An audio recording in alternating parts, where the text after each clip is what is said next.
আহ, চারদিক কেমন বসন্তের সাজে সেজে উঠেছে। কত সুন্দর ফুল ফুটেছে। প্রজাপতিরা ফুলের সাথে খেলা করছে। গাছে গাছে নতুন পাতা গজিয়েছে। সত্যি, বসন্তকালের ছোঁয়াতে সবকিছু কেমন যেন সতেজ হয়ে উঠেছে। আমার খুব আনন্দ হচ্ছে।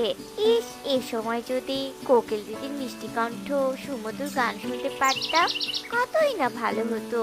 কিন্তু কোকিল দিদি তো অসুস্থ। দুধ চাই।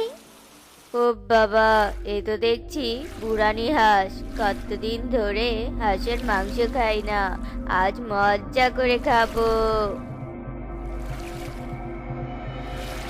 এ কি কাণ্ড! ওই কুমিরটা তো ওই হাঁসের পিছনে আসছে। নিশ্চয়ই ওর কোনো মতলব আছে। আহারে, বেচারি হাঁস টেরও পাচ্ছে না। সর্বনাশ! পিছনে তো কুমির। এখন নিজেকে রক্ষা করব কি করে? আর বা ছানাদেরই বা কি করে রক্ষা করব? হে বিধাতা, এ কোন বিপদে ফেললে আমায়! বাঁচাও, বাঁচাও!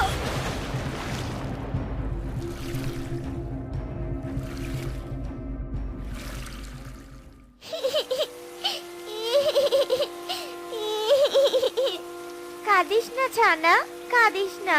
আমি তোদের মাকে বাঁচাতে পারিনি, কিন্তু চিন্তা করিস না তোরা। আমি তোদের সবাইকে মায়ের মতো ভালোবাসা দিয়ে আগলে রাখবো।